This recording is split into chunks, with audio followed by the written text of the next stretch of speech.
Okay, where do you get your news?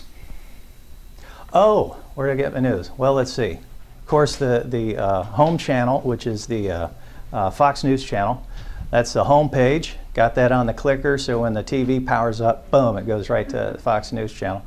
And actually also the Drudge Report. I go to that. I've had that as my home page since 1998, I think about 14 years.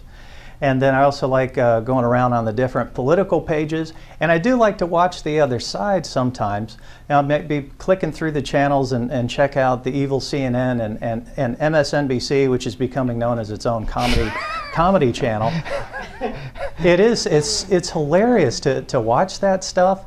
And it's just amazing that, that they're on the air and they do that kind of programming, because their ratings are horrible. They've been horrible for a long time.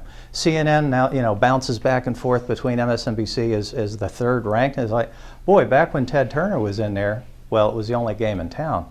But so yeah, Fox News Channel, Drudge Report, let's see, political stuff, the Safety, safetyreview.com up in Tallahassee, Rush, let's see, Hannity. Let's see. Depends where I'm driving around. I usually don't listen to AM radio at home, so I just when I'm driving, I listen to AM radio. So. Gotcha. Okay. And if I want a good laugh, tune into Al Sharpton, one of those guys, because it's just, you know, it's just hilarious, and click the channels around. Do you support the construction of a light rail system in Pinellas County? Wow, let's see. In a word, absolutely not. So yeah, totally oppose that. It's just a horrible idea, as we all know. It's not going to work. People aren't going to ride it. That was interesting. About 8 months ago, my minivan, the blue one with the rust accents on it, the fuel pump finally went. I couldn't believe it. 187,000 miles, and the fuel pump went. And I was like, how dare that thing not last at least $250,000? So I took it over to, you know, called around, actually found out that the dealer was the cheapest place anywhere. So I took it over there, and so I decided, rather than calling people, bothering people, you know, hey, can you give me a ride, blah, blah, blah. So I took the bus. So I went on to psta.net and figured out, you know, where the routes were, and walked around, did all that kind of stuff, and actually rode the bus a few times, which was really interesting, because those buses, I hadn't been on a bus in probably 20 years since Chicago, and those buses up there were kind of grimy, dirty, they smelled, you know, all that usual stuff you think about, but these buses are really clean inside, and they smell great. They actually, I think they've got some kind of aromatherapy thing. Seriously, it was like going into a store at the mall where they got the aromatherapy pumping around. But I went on there, and it was clean, and boy, it was cold. Those drivers cranked down the AC, and they wore jackets, all the drivers did. So anyway, the bus system is more than sufficient. Matter of fact, we should probably scale back the buses, use the smaller ones that are more efficient, and absolutely oppose the light rail.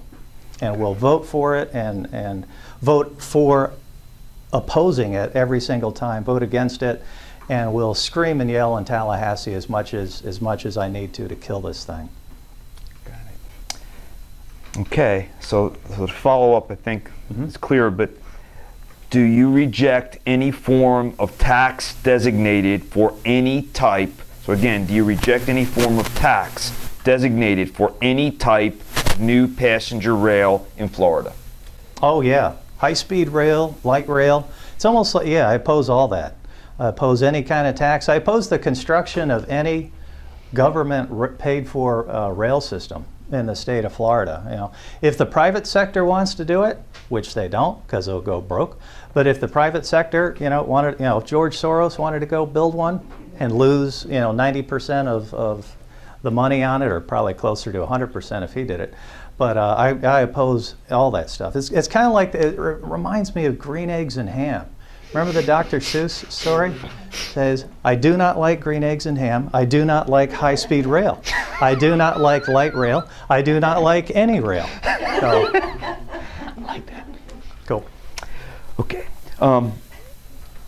Will you support drilling in the Gulf, and under what conditions? Yeah, you know, I used to support drill here, drill now, drill everywhere until 2.5 years ago when we had, or 2 years ago, when we had the whole BP oil spill thing, which I like to call the Obama oil spill. And even though nothing, you know, we all know no tar balls or oil or anything like that washed up on the Pinellas beaches, boy, it cost Pinellas County, the businesses and people, everything, cost us millions and millions of dollars just from perception out there. And you know, I've been in Treasure Island for 17 or 18 years now, and just talking to people out there and talking to business owners, talking to restaurant people and all that, they immediately saw a dive. Mm-hmm. As a matter of fact, it almost seems like 2.5 years ago, back in January of 2010, coming up on 2.5 years ago, it seemed like maybe we were at the bottom of the recession, and maybe it was, you know, the economy was going to just start coming back a little bit around here, especially because I don't know about you, I've never seen as many closed up businesses in my life anywhere in the country. I've never seen as many closed up gas stations. It's bizarre. I remember I was, you know, running on vapors, and I drove past, I think it was 3 different closed gas stations before I found an open one, you know, by Bay Pines a while back. But so in terms of drilling, yeah, let's drill everywhere. Let's drill wherever we can find it. Let's, you know, I totally support energy independence and all that, but we really got to figure out what the what's going on with the Gulf, because if we have another one of those situations like we did with the BP oil spill and Florida's economy, can we really take the hit? Can we take another hit with just the perceptions aspect of that? That's tough. So that's a tough one. Then there's a whole legal thing, and I've heard Bill Young's talking about their you know, the flyover and the military training out in the Gulf, and it's just not possible at all to drill out there. So I just got the red dot. Okay. Florida is now, next question. Florida is now a sanctuary state for illegals when compared to other surrounding states due to the failure to enact legislation on immigration in the 2011 session. The U.S. Supreme Court recently endorsed an Arizona law requiring employees to use E-Verify. The court also ruled that Arizona could suspend or revoke the business licenses of companies that knowingly hire illegal immigrants. In tackling illegal immigration in the 2012 session, will you support mandatory E-Verify for all Florida employers, from the first employee, enforcement at the street level, and enforcement at the street level by law officers and enforcement in our schools? Yes, I support the whole concept of not employing illegal aliens, and if that means, you know, some more paperwork and some more government regulation, then unfortunately, although less government regulation is always better, in this case it's not. We got to go back and figure out who these employers are, and there's plenty of them around there, who the employers are that are knowingly employing illegal aliens, because that's just illegal. You know, they wouldn't be coming up here with if it wasn't for the ability to employ them. So we've got to clamp down on that whole thing. So legislation-wise, yeah, I support doing that. You know, I couldn't believe it. A year and a half ago, has anybody gotten a new driver's license in the last year and a half or so since they went through that whole process? Now you got to go in with your birth certificate, your social security card, all that kind of stuff. It's like I had to do all that just like everybody else, which is great, you know, so you get the little gold star on your driver's license and whatnot. So, and if we're having to do that, and obviously, well, I guess not obviously, but you know, I'm a U.S. citizen, born in North Carolina, always lived in the U.S. So, you know, if we're personally going through that just to get a driver's license, we need to do the same thing, have the same requirement by on employers. So, yes. Understood. Okay. So on that one, just to re-clarify, you would support E-Verify, and you would support police officers to enforce, not profiling, but enforce if they, those are really the two key parts to it. Yes. Got it. Absolutely. Great. Okay, what would be the first action you would take as a legislator? Let's see. Going back through, Actually, this is kind of a thing I think that would be very helpful. It would be really useful if we took basically the state of Florida checkbook for all that $70 billion, because usually you just see the numbers rounded off to the nearest 100,000 or the nearest million, stuff like that. Let's actually get the Quicken or QuickBooks version of that checkbook and post it on the state of Florida website. Minus, let's take out the confidential information, whatever that's not supposed to be there. Let's take that, post it out on the website so that we can have all of us as Floridians go through it and say, oh, I know a cheaper place to buy that.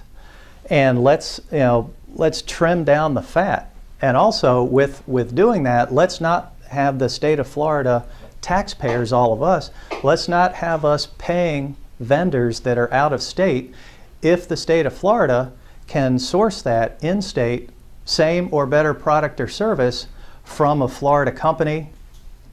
Let's do that. Because right now, state of Florida is paying money to Texas vendors and other vendors outside the U.S. If we can do the same thing here better, let's keep the money here in Florida. So that's one of the things I think that we need to push real hard. That's awesome. That's great. Things down. I hope you're grading on the Who is sorry. And think on this one. Okay. Who is your political campaign advisor? Political and campaign advisor. Let's see. Oh, multiple people. A former elected official who now lives up in the Villages up there. He's a great guy, super knowledgeable. He's testified before the U.S. Senate, done all kinds of cool stuff, by the name George Macrower. He's real cool in terms of political advisors. I listen to everybody. Actually, the voters. That was a really cool thing about going and getting 616 petitions and getting them all in, and we qualify by petition, as you all know. Hearing from the voters and hearing what the people are talking about, that's the key thing, because I view myself as not as a career politician. I definitely don't want to get into that business. Go up there, if I'm fortunate enough to be elected by the folks in the district, to go up there, enact laws, hopefully repeal a bunch of other laws that are junk and clogging things up, but go up there and then come back to live under the laws that we enact and hopefully repeal quite a few. So I look at my role with this as a citizen legislator. So I'd much rather be a citizen legislator. I'm not interested in any other office or climbing the ladder. I'm not looking at working my way up through the whole process and going up through the leadership and then, oh, here's a state Senate seat that's open. I'll jump over there, do that for a while, jump around here, blah, blah, blah. Not my style. So much more, my personal mindset, and if other people do that and that's what they're into, that's great. But my own personal mindset and philosophy is citizen legislators. That's what the founding fathers pretty much had in mind. Was, way back then it was mostly a bunch of farmers and other people doing their thing, and then going and serving the people, and then coming back and living under the laws that they passed and repealed to enact. So that's what I'm looking at doing, is citizen legislator. That's great, Jim. Did that answer? Okay, well that did answer it, and that is the font. That is the full 10, and so that's great, Jim. So. Basically, we just want to really thank you for coming here tonight and taking part in this. We feel it really makes a big difference, and the fact that you're being willing to come and do this says a lot to us. So we really appreciate you being here, very much so. Okay. Great. And thank you very much. Great. Thank you guys. Thank you guys.